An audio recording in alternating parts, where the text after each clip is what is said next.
Muy bien, hola chicos, qué chévere que podemos conectarnos este día. Estamos súper agradecidos y emocionados de tener un mega invitado especial. Estamos conversando con Lucas Magnin este día y todo el año hemos hablado acerca de qué significa ser contracultura, cómo nosotros somos discípulos de Jesús en nuestra vida personal, también en la iglesia y ahora en el mundo. Entonces tenemos un invitado de lujo. Tenemos esta tarde a Lucas Magnin y voy a pedir que Lucas pueda presentarse y luego vamos a conversar acerca de este tema, de cómo nosotros podemos ser discípulos de Jesús que viven en este mundo, en esta cultura y también que tienen todo este propósito de misión, de cómo alcanzamos a nuestros compañeros, amigos, familias, etcétera. Entonces, bienvenido Lucas, gracias por estar en C3 con nosotros. Muchas gracias, Andrea, gracias por esta invitación, gracias Felipe también. Me alegro de ser parte de esta charla y me alegra y me honra que me hayan leído, que hayan hablado acerca de algunas ideas compartidas en libros y en videos y en podcasts. Así que, bueno, gracias por la invitación. Ojalá que lo que estemos pensando hoy, como bien decías, nos ayude a imaginar mejor qué significa ser discípulos y discípulas de Jesús en el tiempo que nos toca vivir. Gracias, Lucas, por tomarte el tiempo de estar con nosotros. Y sí, vamos directo con esta pregunta. ¿Cómo nosotros somos discípulos de Jesús en este mundo? ¿Cómo nosotros podemos vivir como contracultura en este mundo posmoderno con todas sus alegrías y desafíos también? Entonces, Lucas nos va a compartir varios de algunos puntos para reflexionar a través de una exposición y luego vamos a conversar algunas preguntas para ir profundizando el tema. Concretamente, lo que había pensado para compartir con ustedes tiene que ver con la pregunta acerca de lo divino, la pregunta religiosa por excelencia, que es ¿quién es Dios? Para aquellos que quizás hemos estado en la iglesia buena parte de nuestra vida, es muy fácil inundar esa pregunta con un montón de respuestas predefinidas, respuestas que parecen súper sólidas, claras, absolutas, intocables. Y fácilmente cuando alguien nos hace la pregunta acerca de quién es Dios o cómo es Dios, empezamos a hablar de sus atributos, de sus características, de sus nombres. Eh, el tema es que estos nombres, atributos y características de Dios, que generalmente se enseñan en teología sistemática, se caen a pedazos cuando estamos sufriendo. Cuando justamente pasamos por el valle de sombra de muerte, nos cuesta mucho creer en que Dios efectivamente está. Y quizás uno podría pensar, ¿no? ¿De qué me serviría a mí saber que Dios es Jireh, el proveedor, si yo no alcanzo a pagar el alquiler o la renta, ¿no? Si realmente Jehová fuera Jireh, el proveedor, uno piensa, esto no debería estar pasando. ¿O en qué me sirve a mí saber que Dios es todo si, por ejemplo, no salvó a una persona que yo amo muchísimo de un cáncer terminal? Me pregunta, bueno, si Dios efectivamente fuera poderoso, debería haberla salvado. ¿De qué me sirve saber que Dios es sabio o que es bueno o que es mi amigo si cuando miro el mundo, miro esta realidad, pareciera que no tiene sentido y que todo es puro caos y nihilismo? Hay una canción que me gusta mucho, que es de una cantante rusa llamada Regina Spektor, que habla desde su falta de fe, porque ella no es creyente, habla de Dios, ¿no? Y ella dice que todo el mundo se ríe de Dios, sin embargo, nadie se ríe de Dios cuando sufrimos. Y quiero traer algunas estrofas de la canción a colación. Ella dice, nadie se ríe de Dios en un hospital, nadie se ríe de Dios en una guerra, nadie se ríe de Dios cuando se está muriendo de hambre o se está congelando o es muy pobre. Y tampoco nadie se ríe de Dios cuando el médico pide hacer algunas pruebas más. Y nadie se ríe de Dios cuando se está haciendo tarde y los niños todavía no vuelven de la fiesta. Nadie se ríe de Dios cuando un avión empieza a temblar incontrolablemente. Nadie se ríe de Dios cuando ven que el amor de su vida está de la mano con otra persona. Y se ríe de Dios cuando los policías llaman a la puerta y te dicen, tenemos una mala noticia. Me parece a mí que el sufrimiento es una cosa muy loca, porque el sufrimiento hace que los creyentes se alejen de Dios y que los que no creen se acerquen. Si yo amo a Dios y espero todo de Él y confío en Él y tengo mi esperanza puesta en Él, entonces cuando viene el dolor me siento defraudado, me siento abandonado y es muy probable que termine alejándome de Dios y quizás sin querer saber nada de Él. Sin embargo, cuando yo no espero nada de Dios, cuando no tengo mi esperanza puesta en ese lugar, si de pronto viene el dolor y me siento muy vulnerable, Entonces necesito que haga algo, necesito un milagro, y es un poquito como esta canción de Regina Spektor, ¿no? No me río de Dios cuando estoy sufriendo, cuando tengo miedo. Responder entonces a la pregunta acerca de Dios puede ser algo bastante complicado. En una crisis de fe me cuesta mucho agarrarme de ciertas definiciones cerradas o de manual o de teología sistemática. A mí me gusta mucho la literatura de un escritor argentino que se llama Jorge Luis Borges. Me parece que Borges fue una especie de teólogo amateur. Y hay una metáfora muy habitual en sus cuentos, y que es la de una biblioteca enorme, una biblioteca prácticamente infinita, en la cual la gente se va moviendo por cada uno de los pasillos, buscando el sentido de la vida y buscando a Dios. Está esta idea de que Dios está en algún lugar de la biblioteca, pero es tan grande y es tan compleja esta biblioteca que pareciera que nadie lo encuentra. Y hay uno de los personajes en uno de sus cuentos que se pregunta dónde puede encontrar a Dios, y el bibliotecario le responde: Dios está en una de las letras de una de las páginas de uno de estos 400.000 tomos. La Biblia no intenta buscar una explicación ni filosófica, ni sociológica, ni antropológica, ni racionalista al respecto de la existencia de Dios. No busca la Biblia explicarlo como un teorema ni como una demostración lógica, y si nosotros vamos a la Biblia esperando encontrar estas cosas, lo más probable es que terminemos viendo más nuestro reflejo que otra cosa. Porque cuando el Nuevo Testamento se pregunta quién es Dios, da una respuesta que es muy clara y constante, y es que Dios es como Jesús. Así, por ejemplo, Colosenses capítulo 1, versículo 15 dice que Cristo es la imagen visible del Dios invisible. Sabemos que Dios es invisible, y en ese sentido Jesús es aquello a lo cual podemos agarrarnos. Y si seguimos leyendo un poquito más en Colosenses capítulo 2, versículo 9, Pablo nos va a decir que en Cristo habita toda la plenitud de Dios en un cuerpo humano. Y esto, en pocas palabras, significa que Jesús no es una especie de versión mediocre del Dios invisible. No es como una versión de prueba, una versión demo del Dios invisible.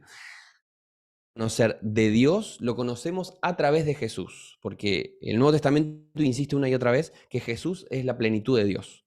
Y también la epístola a los Hebreos afirma que toda la historia del diálogo entre Dios y la humanidad llegó a un punto crucial con la encarnación de Cristo, que es el Hijo de Dios, y como dice Hebreos capítulo 1, en quien irradia la gloria de Dios y aquel que expresa el carácter mismo de Dios. También en las epístolas de Juan encontramos un esfuerzo por demostrar que, como dice Primera de Juan capítulo 5, versículo 20, que Jesucristo es el único Dios verdadero. Y estas epístolas de Juan también nos dicen que no hay una posibilidad de entrar en relación con Dios al margen de las enseñanzas de su Hijo, porque el que permanece en la enseñanza de Cristo tiene una relación tanto con el Padre como con el Hijo. Eso dice Segunda de Juan, versículo 9. Toda la historia de la humanidad entonces ha intentado dar una serie de respuestas al enigma de quién es Dios. Pero todos estos textos del Nuevo Testamento nos dicen que todo lo que nosotros creamos saber o conocer acerca de quién o cómo es Dios al margen de Jesús son puras ilusiones, porque solo podemos saber quién y cómo es Dios a partir de quién y cómo es Jesús. Entonces, me gustaría volver al comienzo de la charla, ¿no? Cuando nosotros estamos sufriendo, cuando nos duele la vida, cuando la existencia no tiene sentido, de pronto nuestras teologías se caen a pedazos. Lo que nosotros creemos saber, no solamente acerca de Dios, sino también sobre el estado del mundo, sobre quién somos nosotros mismos, todas estas cosas que quizás podemos tener resueltas en un primer momento, todo esto se muestra insuficiente. Entramos en una profunda crisis de identidad espiritual, y de hecho los místicos solían hablar de esta crisis de identidad espiritual como la noche oscura del alma. También se suele hablar como una especie de desierto espiritual, ¿no? Replicando esta metáfora que recuperamos con el pueblo de Israel atravesando el desierto, o cuando Jesús fue llevado al desierto para ser tentado. Sin embargo, las Escrituras nos ayudan a resolver estas preguntas, ¿no? A la pregunta acerca de quién es Dios y cómo es Dios, podemos decir: Dios es como Jesús. Y si queremos saber dónde está Dios y cómo es Dios, cuál es la voluntad de Dios, lo que nos queda a nosotros es mirar a Jesús, porque Jesús es la imagen visible del Dios invisible. Es el que muestra la plenitud del carácter de Dios y el que expresa sus atributos, el que revela su gloria, el único que sabe traducirlo. Jesús dijo en el Evangelio de Juan, en el capítulo 14, versículo 6, yo soy el camino, la verdad y la vida. Y en ese sentido, la fe cristiana no está formada por una serie de afirmaciones o doctrinas o dogmas más o menos organizados. No es en sí misma la fe cristiana una profesión de fe, sino que los creyentes de la fe cristiana afirmamos que la verdad, el camino y la vida son una persona. Jesucristo de Nazaret, que es Dios con nosotros, Emmanuel. Dios entonces no es una verdad Emmanuel, no es un destino impersonal y no es una vida abstracta. Más bien, yo descubro a Dios cuando descubro a Cristo. Y esto sinceramente, en lo personal, me saca un montón de peso de la espalda. Los discípulos y discípulas descubrimos a Cristo, al igual que hicieron los primeros creyentes hace 2000 años, cuando caminamos detrás de sus pisadas. Cristo es una verdad en movimiento, es el templo, el tabernáculo itinerante de Dios. Y no podemos aferrarnos ni a las ideas previas, ni a las mejores teorías que haya dando vueltas, ni al dolor que nos pueda llegar a paralizar, sino que el camino para descubrir quién es Dios, qué es el mundo y quiénes somos nosotros, es justamente caminar detrás de sus pisadas. Cuando entro en crisis de fe, cuando me vuelvo a preguntar dónde está Dios y quizás me desilusiono de Dios o de mis ideas preconcebidas, me resulta muy interesante descubrir una y otra vez a Jesús con más fuerza, porque mis desilusiones de Dios me ayudan a ver cuántas ilusiones me había creado y cuánto tengo que seguir desaprendiendo para aprender mejor y para seguir descubriendo que toda mi confianza está sola en Jesús.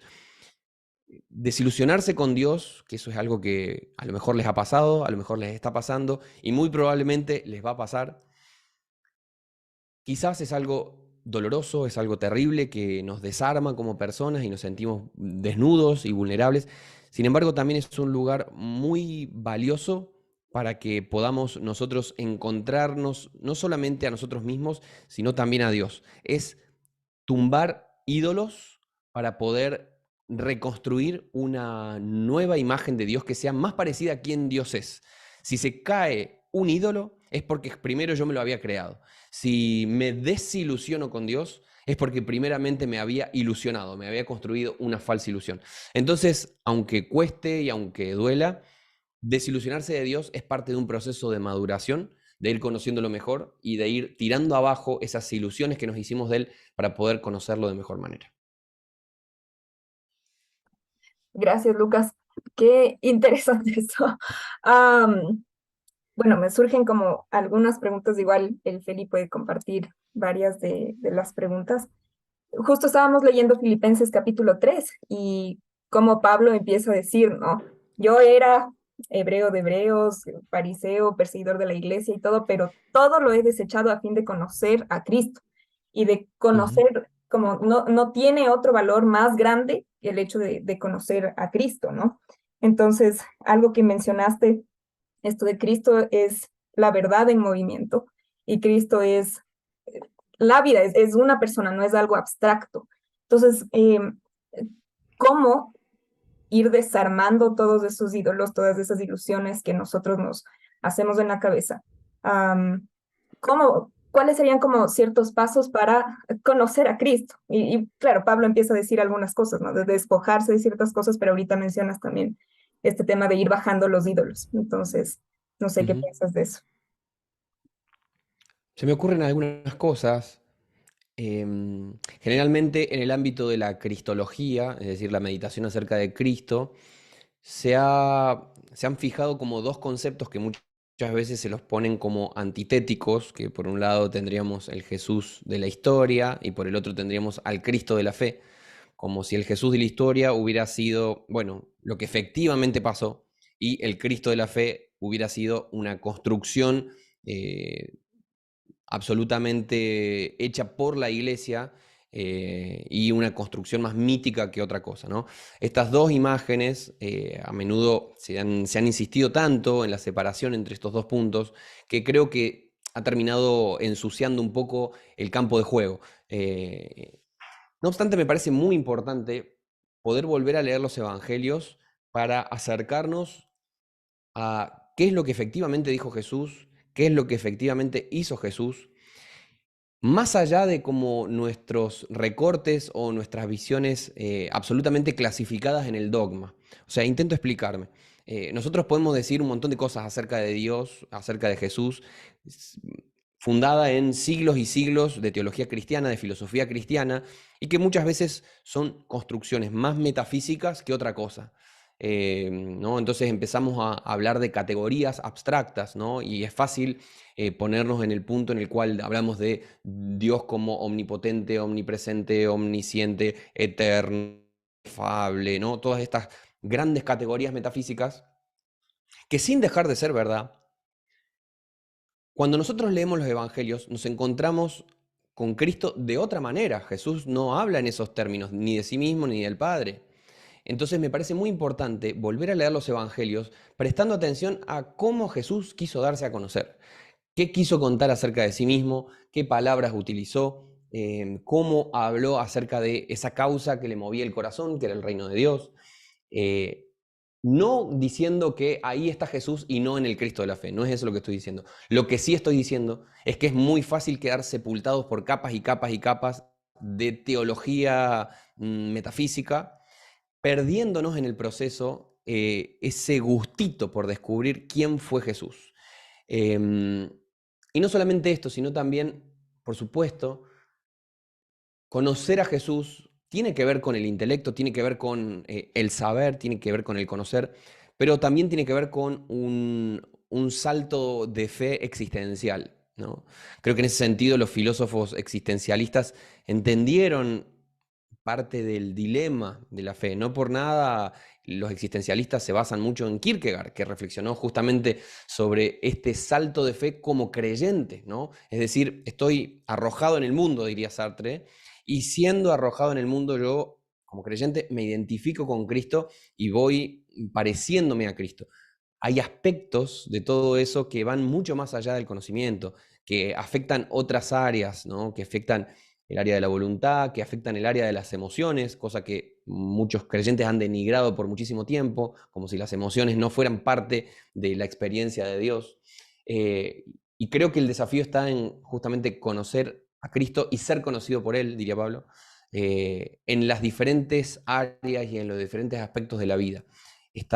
Es fundamental y es importantísimo un conocimiento intelectual del Evangelio, pero si no repercute también en la voluntad, si no repercute en las emociones, si no repercute en mis vínculos, en mi forma de mirar el mundo, en mis paradigmas, en mi cosmovisión, es una versión amputada del Evangelio y del conocimiento de Cristo. Creo que el desafío justamente está en un acercamiento integral, digamos, que todas las áreas de la vida estén atravesadas por el mensaje del Evangelio y en particular por aquel que encarna ese Evangelio, que es Jesús. Ya, ya, y justo con lo que estabas mencionando, yo tengo una pequeña pregunta que se me ocurrió. Dijiste también, mencionaste esta palabra desaprender, que es necesario que empezamos a desaprender. ¿Cómo desaprender forja nuestra identidad de una manera integral, como estabas diciendo? ¿Cómo es ese aspecto de desaprender todo para empezar a forjar una identidad nueva y en base a qué o cómo funcionaría eso? Bueno, acá tenemos en Andrea una psicóloga, ¿no? Que quizás nos puede profundizar mucho más en los procesos que llevan a que el niño, digamos, según el psicoanálisis, pase de ser puro deseo a este proceso de crecer, básicamente, ¿no? Y todo Freud, todo lo que elabora en la figura del padre, como aquel que se mete en el medio de el puro deseo y la mediación con una realidad que no es exactamente como vos quisieras. Es decir, la realidad no es una proyección tuya. Ese, ese proceso que comienza justamente con esa aparición del padre, diría Freud, es algo que seguimos desarrollando a lo largo de la vida. Constantemente estamos, si somos personas más o menos saludables a nivel mental, constantemente estamos desaprendiendo y reaprendiendo cosas, ¿no? Y en ese sentido, una persona que no está haciendo ese proceso de desaprender es simplemente un niño eterno, digamos. Es un niño caprichoso que quiere imponerle a la realidad sus propias perspectivas. Eso hablando un poco quizás desde la psicología, hablando desde la teología cristiana, podemos hablar fuertemente de la categoría de pecado, ¿no? Que es una categoría que intenta explicar no solamente que el pecado son ciertas cosas que yo hago, ¿no? Miento, robo, soy violento, soy manipulador. No solamente cosas que hago, sino también decimos que el pecado se ha colado en las diferentes áreas del ser, ¿no? También se ha colado integralmente en aquello que es el ser humano. Se cuela en mis emociones no son redimidas per se. Mis pensamientos, mis categorías mentales no son redimidas per se. Entonces, una actitud cristiana va a implicar que uno esté todo el tiempo sabiendo que el pecado está al acecho, ¿no? Como león buscando a quien devorar, podríamos decir. Entonces, en ese sentido, la actitud o la posición ante el mundo que nos conviene a nosotros es una actitud de humildad y que tiene que ver con saber que eso está ahí y con necesitar constantemente este fluir del caudal del río del espíritu que está constantemente revisando, constantemente atravesando lo que somos y no quedarnos simplemente en una visión fija acerca de quiénes nosotros somos o de lo que nosotros pensamos. Creo que una persona que deja de aprender es una persona que ha quedado trabada en ese momento de la vida, y parte de aprender es desaprender las cosas que sabíamos antes. Qué chévere, Lucas.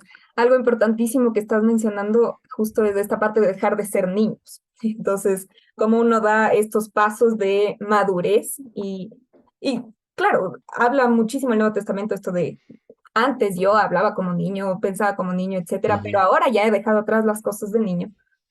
Y es como todo el rato hay un empujar hacia la madurez cristiana, la madurez espiritual. Entonces, pensando en esta idea de madurez y también en los varios escenarios que nos planteaste, de cómo reaccionamos frente al sufrimiento, cómo nuestra idea de Dios también ha de ir madurando. Pensando también en nuestro contexto con sus distintos desafíos que se nos presentan, así bien caóticos y lindos también, lleno de oportunidades. ¿Cómo podríamos dar esos pasos de madurez? ¿O cómo se vería un cristiano maduro en estas ujú. circunstancias? Pienso en dos cosas. En primer lugar, citabas acerca de antes, bueno, pensaba, sentía como niño y bueno, fui creciendo. Eh, Nosotros generalmente cuando leemos esos pasajes o lo que Jesús dice acerca de los niños, pensamos la imagen de los niños como básicamente personas tiernas, inocentes, buenitas. Eh, Eso es una mirada muy contemporánea. No se miraba así a los niños en los tiempos de Jesús. Los niños eran proyectos de personas. Llegaba un momento en el cual el niño pasaba del ámbito privado, que era el ámbito de la madre básicamente y de las mujeres, al ámbito público, que era el ámbito del padre, el paterfamilia y de los varones, ¿no? En las sociedades del honor y la vergüenza, como suelen hablar los antropólogos, el lugar de las mujeres y de los niños es el ámbito de lo privado y la casa. Y en un momento se produce un salto de crecimiento donde el niño pasa al mundo de los adultos, lo cual le implica salir al mundo, ¿no? Y creo que eso ya de por sí es interesante para pensar acerca de qué significa la madurez espiritual, ¿no? Como quizás salir de esa especie de cascarón de protección y largarse al mundo con todo lo que eso implica, ¿no? En cuanto al riesgo, pero también a la sorpresa y el descubrimiento que tiene todo eso. Pienso en eso por una parte.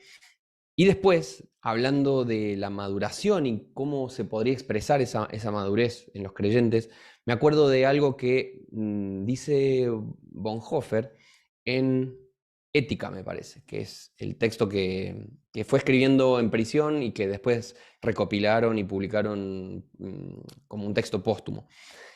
Bonhoeffer dice que estamos formados por dos principios, que son el principio de la libertad y el principio de la obediencia.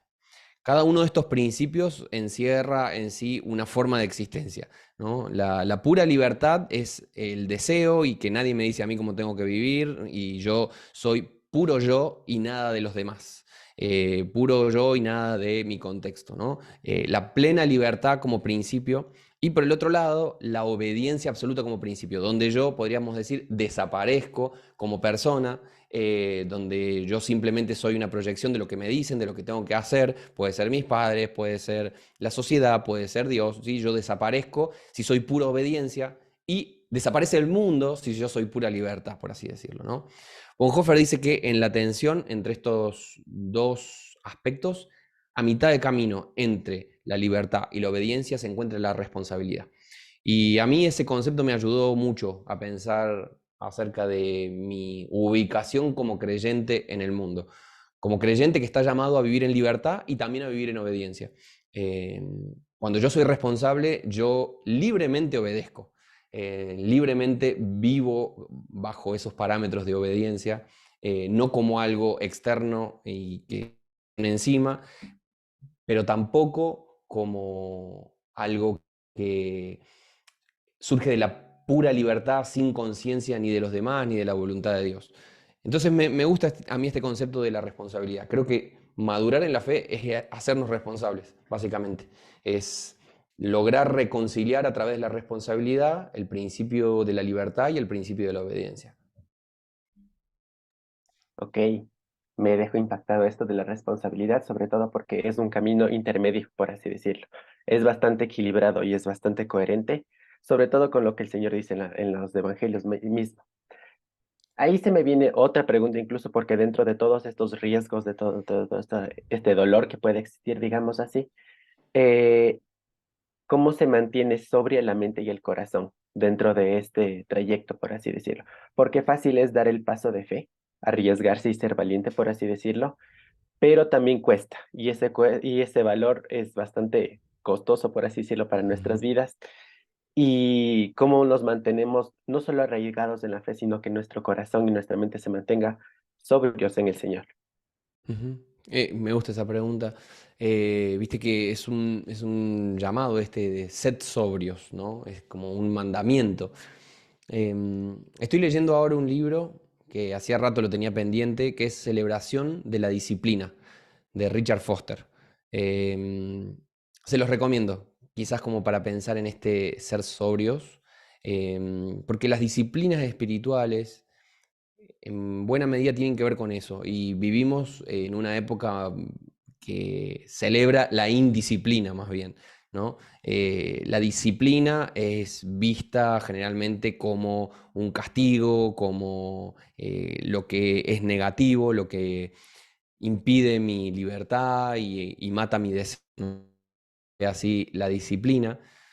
No obstante, la misma raíz de la palabra disciplina es la que conecta con discipulado. Entonces, ser discípulo es también vivir una vida de disciplina siguiendo a un maestro. Creo que las disciplinas espirituales pueden ayudarnos justamente en todo este proceso que nos mantiene sobrios, ¿no? Es en algún punto disciplinas como la oración, como la meditación, como la lectura, como la confesión, todo este tipo de cosas eh, en alguna manera nos ponen en la situación en la cual el río del espíritu puede seguir limpiando el fondo, ¿no? Muchas veces cuando no nos disciplinamos para que pase eso, fácilmente nos aturdimos de actividades, de estímulos y nos perdemos en ese proceso. Entonces creo que quizás una respuesta, no significa que sea la última, pero sí una respuesta para buscar esa sobriedad espiritual, creo que tiene que ver con las disciplinas.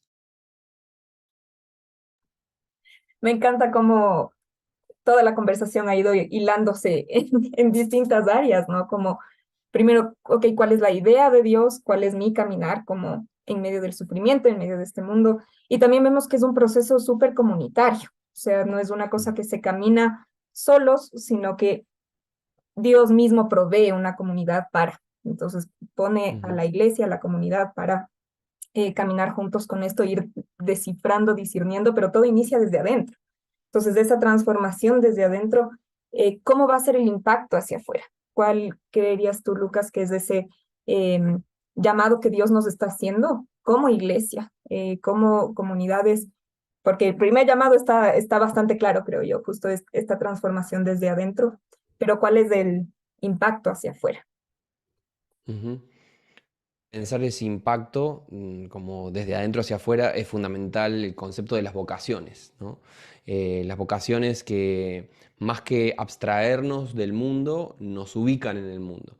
Y esto es algo que la Reforma Protestante predicó insistentemente, y es la idea de que una vocación espiritual no significa necesariamente meterse en un monasterio o hacerse sacerdote, y trayéndolo más acá, ni hacerse pastor, ni presbítero, ni diácono, ¿no? Todas esas cosas pueden estar muy bien si responden a nuestra vocación, a nuestra convocatoria. A mí me dicen todo el tiempo, Pastor Lucas, o todas esas cosas, y yo siempre digo que no soy pastor y que a lo mejor en algún momento siento ese llamado y esa vocación, pero no es la mía. En mi caso es ser escritor, es pensar cosas de la fe y dialogar con la cultura. Y no es ni mejor ni peor que la de otro, ¿no? Pero sí eso obviamente implica un proceso de conocerme a mí mismo, ¿no? Como este principio de los griegos, ¿no? Del conócete a ti mismo, del oráculo de Delfos. Es muy importante poder conocernos a nosotros mismos para poder saber en medio de nuestra vida, en medio de nuestro contexto, cómo, cómo se organiza esa vocación, ¿no? Cómo respondemos nosotros a ese llamado y esa vocación de Dios. Y creo que más que venirnos como algo medio alienígena un día a nuestra vida, a lo mejor pasa así, ¿no? O sea, yo me imagino que quizás la Virgen María estaba tranquilita en su casa y nunca se le había ocurrido ser la madre del Salvador, ¿no? Entonces puede ser que en algún momento aparezca algún alienígena, un pensamiento que viene de la nada y que uno entiende una vocación absolutamente al margen de todo lo que ha estado haciendo hasta ese momento. Creo, no, en la gran mayoría de los casos, esa vocación lo que termina de hacer es como ordenar las piezas de un montón de cosas que nos han pasado, que hemos vivido, que hemos atravesado, que tienen que ver con nuestros traumas, con nuestra felicidad, con nuestra familia, con nuestros amigos, con todas estas cosas terminan formando una imagen y es muy lindo cuando uno puede ver esa imagen de la vida que ha vivido y reconocer ahí una vocación que le da sentido. Porque también es como esta idea de que todas las cosas que nos han pasado y que hemos atravesado también nos han permitido ser las personas que somos ahora y que vamos a ser más adelante, y que son justamente las cosas que Dios permitió, y muchas veces porque hay una vocación a la cual responder, ¿no? Y toda esa historia que nos ha tocado vivir ha sido también parte de esa formación. Buenísimo. Justo a través de todos esos planos que estás mencionando, somos llamados muchas veces en los evangelios a ser como Jesús, muchas veces, pero dentro de todos esos planos es las cosas, distintos, digamos, traumas, dolores o la sociedad en sí o la iglesia en sí. Entonces, incluso dentro de la posmodernidad en la que estamos viviendo actualmente y las generaciones que estamos confrontando y las distintas ideologías, ¿por qué es importante entonces o por qué es necesario ser como Jesús ahora? ¿Por qué es necesario ser como Jesús ahora en nuestro contexto posmoderno? Ujú. Creo que porque la teología cristiana siempre ha insistido en que Jesús es el modelo cero de qué significa ser un ser humano. Pablo hace esta comparación, ¿no?, entre el primer Adán y el segundo Adán, y sobre todo los teólogos ortodoxos orientales han trabajado en esta cuestión de la teosis, ¿no?, que es el proceso mediante el cual nosotros vamos pareciéndonos, convirtiéndonos en imagen de Cristo, podemos decir, ¿no? Pero al convertirnos en imagen de Cristo, más que dejar de ser humanos, llevamos al ser humano a su verdadera identidad, propósito, forma. En ese sentido, Cristo es el modelo a partir del cual la humanidad está pensada. Y uno podría decir, claro, pero la humanidad empezó mucho antes de que Cristo apareciera en escena, ¿no? Sin embargo, está esta paradoja, ¿no?, acerca de la preexistencia de Cristo, por más que nosotros lo conocimos en carne hace 2000 años, esta preexistencia de Cristo también marca el parámetro acerca de que somos hechos a imagen de Dios, y esa imagen de Dios es Cristo. Entonces, parecernos a Cristo hoy, o en el siglo XII, o en el siglo 84, si es que llegamos y no hacemos desastres en el planeta antes, ser esas cosas implica también ser verdaderamente humanos y ser verdaderamente nosotros mismos. Y eso creo que es algo muy lindo del Evangelio, que quizás a diferencia de algunas religiones orientales que plantean que la verdadera realización es el no ser, el cristianismo más bien propone que la verdadera realización es el ser en la imagen de Cristo, porque Cristo es el verdadero ser humano. Entonces, cuando nosotros nos vamos pareciendo a Cristo, también nos vamos pareciendo realmente al verdadero humano y a quien nosotros deberíamos ser. Genial, Lucas. Muchísimas gracias por compartir todo esto con nosotros. Quisiera igual lanzar una última pregunta. ¿Cuál crees tú que es uno de los desafíos que tenemos nosotros como creyentes, como discípulos de Jesús? Em, ¿Cuál puede ser ese de aferrarnos a la palabra de vida, justamente? Entonces, ¿cuál dirías tú que es un desafío para todos nosotros? Creo que esos desafíos dicen mucho sobre el entorno, ¿no? Entonces, seguramente nuestro entorno en el cual vivo yo y las relaciones que tengo y el contexto en el que estoy es muy diferente. Y en ese sentido, cada discípulo, que afrontar ciertos desafíos, ¿no?, que son particulares. Si tuviera que hacer como una abstracción y algo, una mirada general, creo que un gran desafío que veo en nuestro tiempo es el de mantenernos sin alternativa. Siempre está la pulsión, la tentación de que el cristianismo deje de ser una alternativa para convertirse en una nota al pie de cierta forma cultural, cierto paradigma histórico. Entonces creo que un gran desafío que hoy creo que es muy relevante, tiene que ver con esa alternativa cristiana. Una alternativa que no es simplemente una cosas que el mundo está afirmando o negando. Nuestra cultura no es simplemente eso, pero tampoco es algo que es extraño, ¿no? La alternativa tiene esa enorme capacidad de ser otras opciones al mismo tiempo, de que conecta profundamente con los deseos de una cultura o de una sociedad. Entonces creo que un gran desafío que tenemos por delante es tener la alternativa cristiana y no permitir que ningún paradigma cultural, teoría filosófica o sociológica o antropológica, o fuerzas políticas o intereses económicos terminen convirtiendo al cristianismo en una nota al pie. Gracias, Lucas. Bueno, Lucas, muchísimas gracias por todo este tiempo que has compartido con nosotros. Siempre bienvenido al Ecuador.